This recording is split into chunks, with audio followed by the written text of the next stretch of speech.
proud of our people and what Ukraine can do, and I'm very grateful to all Americans, to everyone in America who strengthens American leadership. So, under the points of the agreement, first, the agreement contains a very detailed, legally binding part, and this means the credibility of America's support for our Ukrainian independence. Secondly, security commitments from the United States are based, among other things, on the sustainability of security and defense support, not only for the duration of this war, but also for the period of peace after the war. And we will definitely ensure peace. Third, it clearly states that America supports Ukraine's efforts to win this war. Fourth, the agreement has good provisions on weapons for our defense, whereas specifically on the Patriot systems, whereas specifically on the supply of fighter squadrons to Ukraine. That's right, plural squadrons, including but not limited to F-16s. We have worked for a long time for this. The agreement is also very specific about the supply of the necessary weapons, joint production, and strengthening of the defense industries of our countries through our cooperation. And this is something that will not only provide security, but also new, good jobs for Ukrainians and Americans.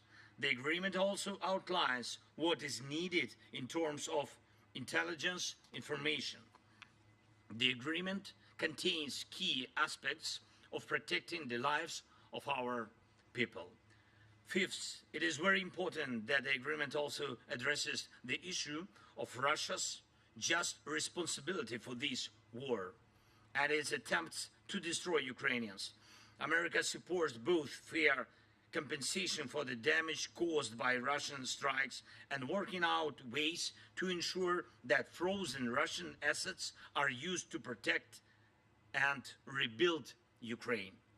The agreement also includes sanctions and export controls that will make Russia feel the pain for what it is doing against the freedom of peoples.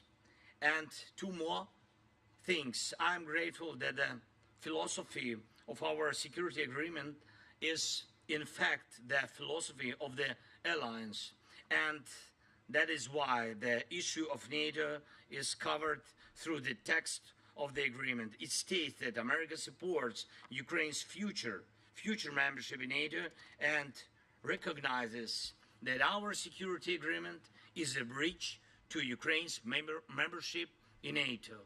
It is very important for all Ukrainians and for all Europeans to know that there will be no security deficit in Europe, which tempts the aggressor to war and makes the future uncertain. Now we are clearly defining everything. We will cooperate for the sake of victory, make peace guarantees effective, and provide the necessary security for our people.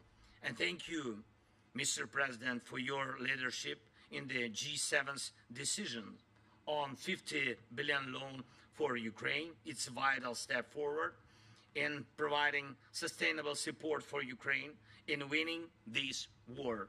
Russian immobilized assets should be used for defending lives of Ukrainians from Russian terror and for repaying the damage aggressor caused to Ukraine. It's fair and absolutely right. Mr. President, thank you, your team. I would also like to thank the United States Congress for their support, both parties, both chambers.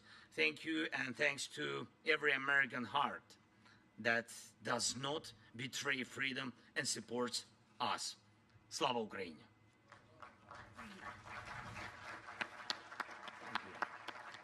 Now what we'll do is we're going to take two questions from American reporters and a question each from two American reporters and a question each from two Ukrainian reporters.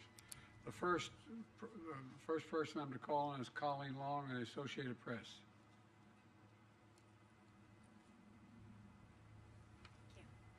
Thanks, Mr. President. About 2 weeks ago, you changed course to allow Ukraine to fire U.S. weapons into Russia. Given the reported successes, would you consider further expanding the parameters on U.S. weapons into Russia, even despite your concerns about escalation?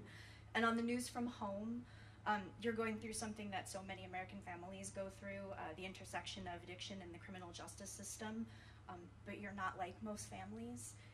Was your son able to get a fair trial? Do you believe the Justice Department operated independently of politics?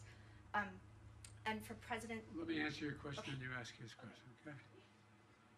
With regard to the first question, it is clear that the near abroad, meaning just across the line of the border with Russia and Ukraine, that it makes a lot of sense for Ukraine to be able to take out or combat what is coming across that border. In terms of long-range weapons, longer-range weapons into the interior of Russia, we have not changed our position on that sort. With regard to the question regarding the family, I'm extremely proud of my son Hunter. He has overcome an addiction. He's one of the brightest, most decent men I know, and I am satisfied that I'm not going to do anything. I said I abide by the jury decision, and I will do that, and I will not pardon him. President Zelensky, a number of leaders here in Italy, including President Biden, are facing upcoming election challenges. How will the security agreement signed tonight and the other promises of support continue if they are not in office? And what's your contingency plan if they don't?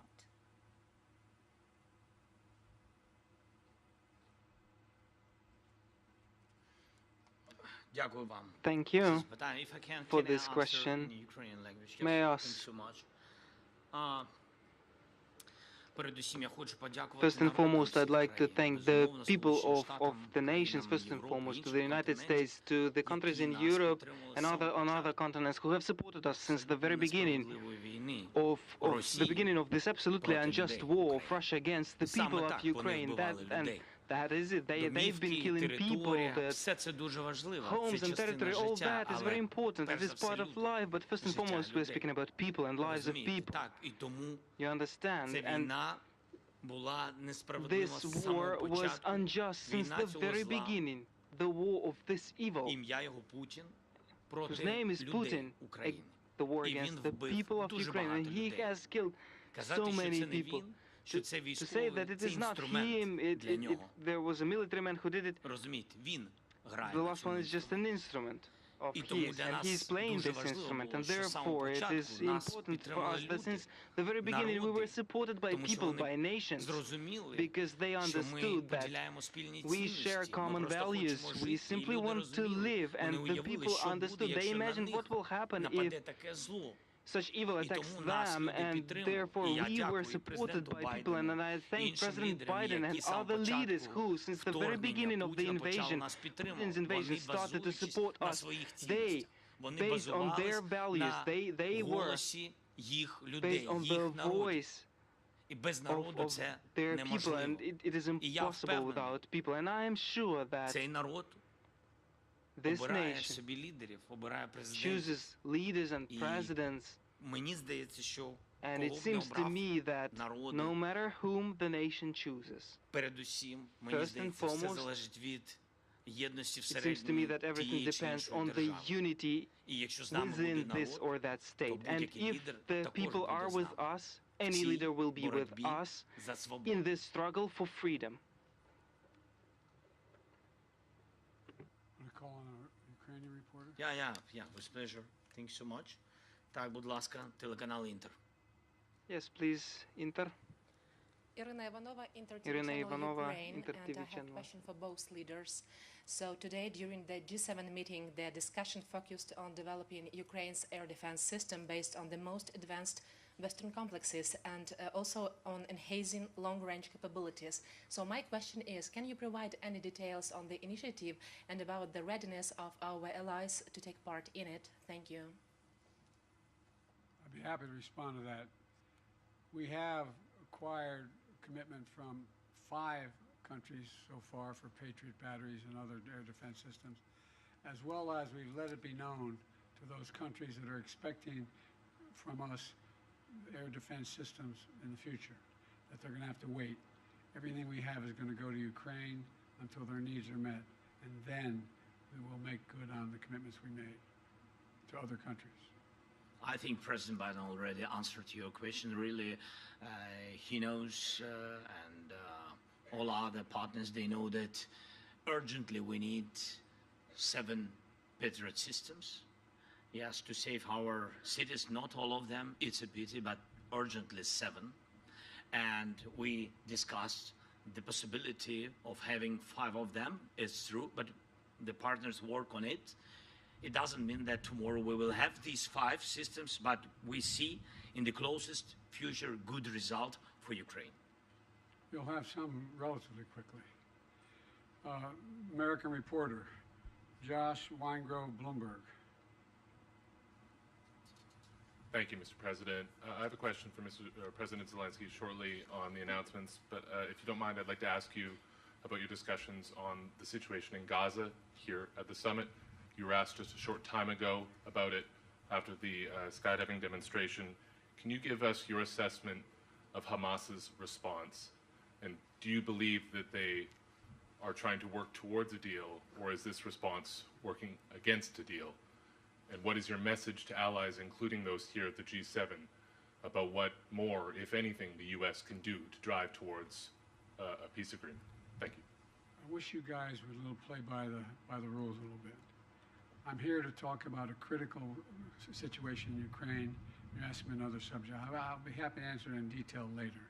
But the bottom line is that we've made an agreement. I've laid out an approach that has been endorsed by the UN Security Council, by the G7, by the Israelis, and the biggest hang-up so far is Hamas refusing to sign on, even though they have submitted something similar. Whether it comes to fruition remains to be seen. We're going to continue to push. I don't have a final answer for you. And to President Biden's point, a question about today's discussions. President Zelensky, the $50 billion today, you've had the supplemental, of course, from the U.S. Congress recently. Can you give us an assessment of the situation on the battlefield right now, and what has been given now? How long will this get you in terms of either stopping the Russian advance or making headway on this? And how long will it last you if indeed future leaders or current leaders are unable to reach consensus on further aid packages? And President Biden, I'd welcome your assessment of the situation currently on the battlefield and what difference the supplemental has made as well, sir. Thank you.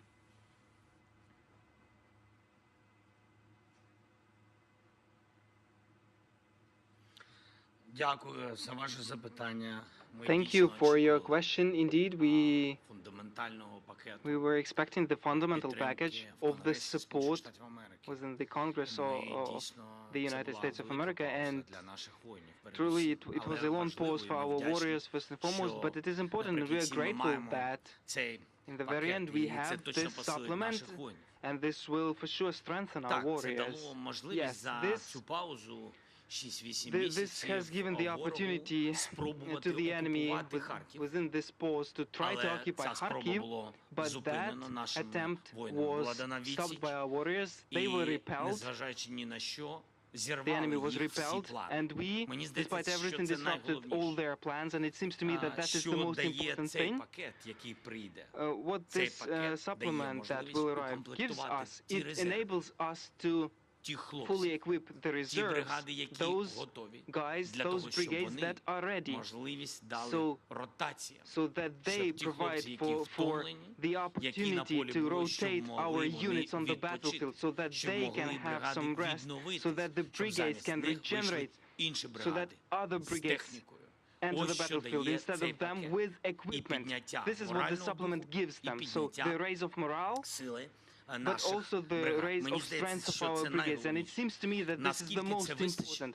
For how long this will be enough? Look, we without package have been holding the lines for 8 months, and the Russians had no successes.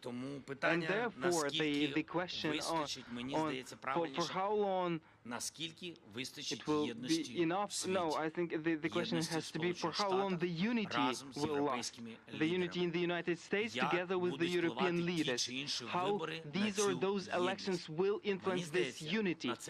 It seems to me that we should look on this exactly this way, to preserve unity, to preserve the integrity of the world, integrity of the democratic world, because if Ukraine does not withstand, the democracy of many countries will not be able to withstand, and I'm sure of that. By the way, the idea that we had to wait till we passed the legislation overall, even held up by a small majority of our Republican colleagues, was just terrible. And there's a lot more money coming beyond what's already come in the other tranches that are available now that we've passed the legislation. So they'll have what they need and get it there as quickly as we possibly can. Thank you so much, Mr. President. Telegraph, будь ласка. Telegraph, please. Good evening. My name is Yaroslav Zharin of Telegraph UA. Thank you for this opportunity. I have a long way from Kyiv and have enough time to prepare such long question. Firstly, to Joe Biden. Mr. President, the additional Ukraine Supplemental Appropriations Act that you signed mandated the submission of strategy war for the war in Ukraine within 45 days after its enactment. This deadline passed on June 8th, and now yet the international community has not seen this strategy. Has it been developed? And if the strategy is classified, what steps does your administration plan to take to hasten Ukrainian victory in the war? It's my first question. The second will be to the President. What was the last part of your question? Has it been developed, this strategy, and what steps does your administration plan to take to victory Ukraine in the war? The steps we're going to take to make sure that Ukraine has victory and that Russia does not prevail is continued support, what we just signed. We signed that, and a significant number of nations have signed it. We have convinced the G7, we've got support of the G7, and quite frankly, 48 other countries. We sat with the Prime Minister of Japan, South Korea. We have 50 nations have signed up beyond the NATO and the G7. And so we're going to stay as long as it takes. With regard to the plan, that is a plan in process now. We're discussing with our Ukrainian friends exactly what it would be. We have a lot of movement toward that. We know the outlines of it. We have not done the detail of it all. But we know what Ukraine is capable of doing when given the material to defend themselves, and that's exactly what they're doing now.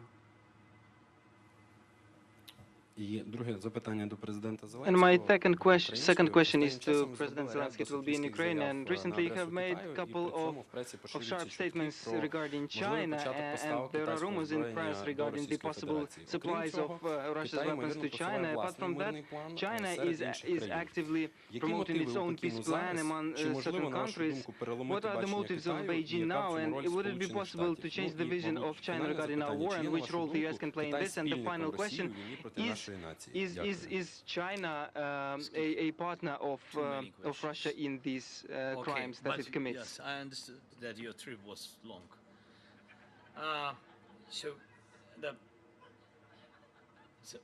First of all, I had phone conversation with the leader of China by phone.